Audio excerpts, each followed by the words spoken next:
हर खबर पर होगी आपकी पकड़। डाउनलोड कीजिए एबीपी लाइव ऐप। नहीं तो 100 दिन के इस मंथन के बाद रशीद कदवई साहब जो चाह रहे थे वो नहीं कर पाए क्या शिवराज सिंह चौहान?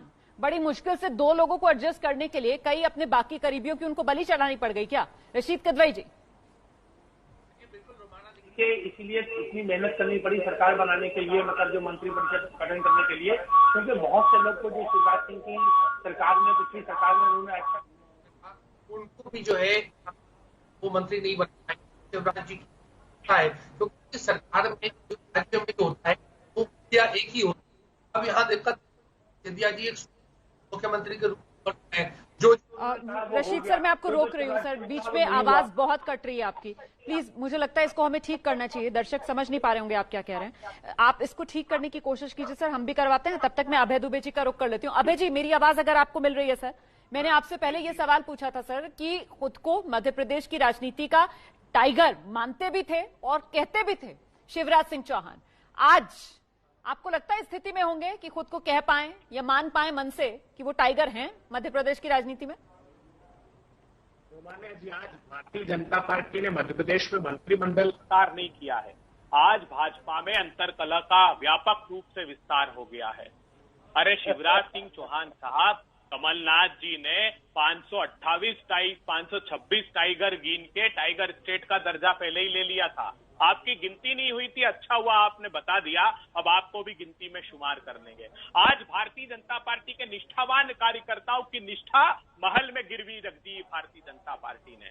आज कुशाभाऊ ठाकरे और कैलाश जोशी जी के आदर्श को नकार कर, उस बुनियाद को उखाड़ कर भारतीय जनता पार्टी की कार्यकर्ताओं की निष्ठा को करे राह शिवराज जी ने भेज दिया। और क्यों?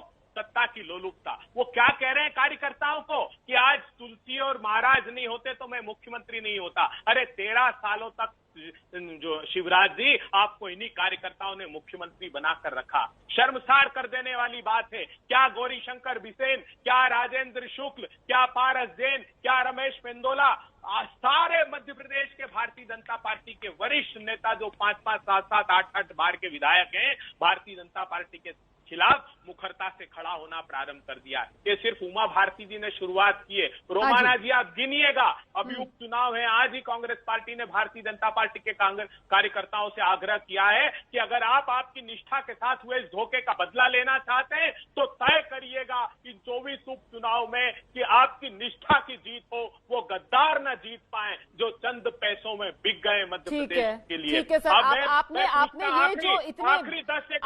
ये जो इतने भावुक अंदाज में अपनी बात रखी है सर, इसकी आपकी बात सुनकर वो के शर्मा जी है ना, वो तालियां बजा रहे हैं और मुस्कुरा रहे हैं। जरा उनसे जान लेते हैं वो क्यों ताली बजा रहे हैं और क्यों मुस्कुरा रहे हैं। उसके बाद आप आ जाइएगा दोबारा जवाब देने। पीटेंगे वो, आज तालियां बजा रहे हैं, उपचुनाव के परिणाम पर माथा पीटेंगे। वो सिंधिया जी कहां गए? मैं पूछता हूं, जो कांग्रेस को चुनौती दे रहे थे कि किसानों का कर्ज पूरी तरह माफ नहीं हुआ। आज सिंधिया जी आप जवाब दीजिए, क्या कर्ज माफ कर दिया इन 3 महीनों में शिवराज जी ने? 22 लाख किसानों का कांग्रेस पार्टी ने माफ किया था, वो प्रक्रिया रुक गई। ठीक है सर, मुद्दों पर तो मैं बाद में आऊंगी सर, पहले तो यहाँ व्यक्तियों से ही पार पालें। यहाँ तो अभी यही तय होना रह गया है कि टाइगर कौन है सर, मुद्दे तो अभी जिक्र ही नहीं हो रहा है उसका। लेकिन आपकी बात सुनकर के शर्मा साहब बाकायदा ताली बजाकर क्यों हंस रहे हैं? के शर्मा जी, ये राज तो बताइए। मुझे हंसी इसलिए आई कि मैं अभय दुबे जी का जो अभी व्यापक प्रवचन जो सुन रहा था, ये तो सियानी बिल्ली खंबा नोचे वाली हालत इनकी हो गई है। ये ऐसे खिसिया गए हैं, इनसे बौखलाए हुए हैं कि वहाँ पता नहीं कहाँ के शब्दकोशों से शब्द लाके। और अच्छी बात मुझे प्रसन्नता हुई कि हमारे वरिष्ठ नेताओं के कुशाभाऊ ठाकरे जैसे, श्रद्धेय कुशाभाऊ ठाकरे जी से लेकर तमाम लोगों का इन्होंने जो आज स्मरण किया, अच्छा हुआ। इन कांग्रेसियों को थोड़ा स्मरण तो आया, स्मरण आया कि ये वो शख्सियत लोग थे जिन्होंने बहुत श्रम किया है इस मध्य प्रदेश। अच्छी बात है। आप अभय जी डायरी में नोट कीजिए भाजपा के नेताओं का ही, क्योंकि आपके यहाँ तो कोई बचा नहीं है। निष्ठावान कार्यकर्ता और निष्ठावान लोग भारतीय जनता पार्टी में हैं और रहेंगे। लेकिन आप के अपना घर संभालिए, आप अपना घर संभालिए, अपने घर को देखिए। सही कह रहे हैं आप के शर्मा जी, आप सही कह रहे हैं। अपने घर के शर्मा जी, 1 मिनट मुझे आने दीजिए, आपसे ही सवाल है। शर्मा जी आराम से। बड़े प्रसन्न हैं। शर्मा जी कोई चीख चिल्ला नहीं रहा है यहाँ संविधान की शपथ में सर। ना मैं चीखती हूँ, ना मैं चिल्लाती हूँ, ना मैं चाहती हूँ मेरे गेस्ट इस तरीके से चिल्लाएं। आराम से बात कर रहे हैं, आपसे सवाल है, सुन लीजिए। सवाल आपसे है, सुन लीजिए। आपने जो बात कही, अपना अपना घर संभाल लें सर, बहुत अच्छी आपने बात कही। आप ही की पार्टी की नेता है उमा भारती, उन्होंने जिस तरीके से सवाल उठाया तो वो आपके घर की बात है, मुझे लगता है उस पर आपको जवाब देना चाहिए, क्योंकि उमा भारती कह रही है कि वफादारों का ख्याल नहीं रखा पार्टी ने अपने। दूसरी बात वो कह रही है कि जातीय संतुलन जो है उसका ख्याल पार्टी की तरफ से नहीं रखा गया। और सर क्या आज बतौर बीजेपी कार्यकर्ता के शर्मा को इस बात का अफसोस नहीं हो रहा है कि शिवराज सरकार जो है वो तो दरअसल कांग्रेसी डीएनए वाली सरकार है? इस बात से आप चाहकर भी इनकार नहीं कर सकते हैं।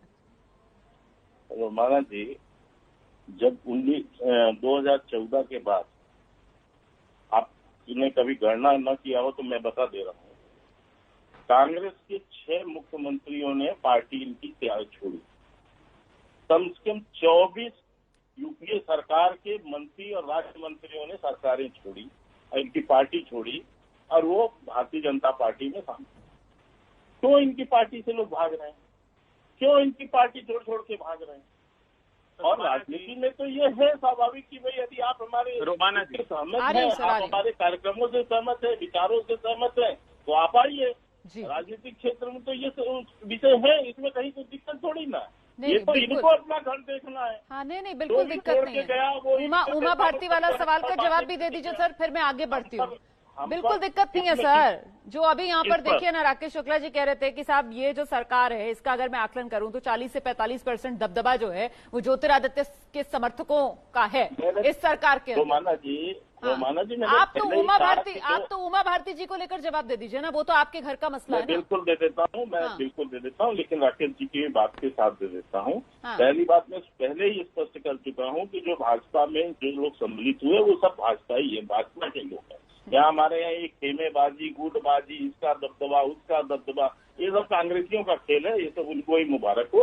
रही बात उमा जी की, तो मैं निश्चित तौर से कह सकता हूँ उन्होंने कोई बात कही है, सैद्धांतिक रूप से अपनी सहमति को भी व्यक्त किया है। बिल्कुल उनकी असहमति, वो वरिष्ठ नेता है पार्टी की। ठीक है सर, उन्होंने अपनी कोई बात कही है तो पार्टी उस पर विचार भी करेगी। ठीक है। तो क्या शिवराज सरकार में किसी का दबदबा नजर नहीं आता है? ज्योतिरादित्य का दबदबा नजर नहीं आता है? इस पर मैं चर्चा आगे बढ़ाऊं, लेकिन उससे पहले अभय जी जल्दी से आप जवाब दे दीजिए के शर्मा जी की बात का।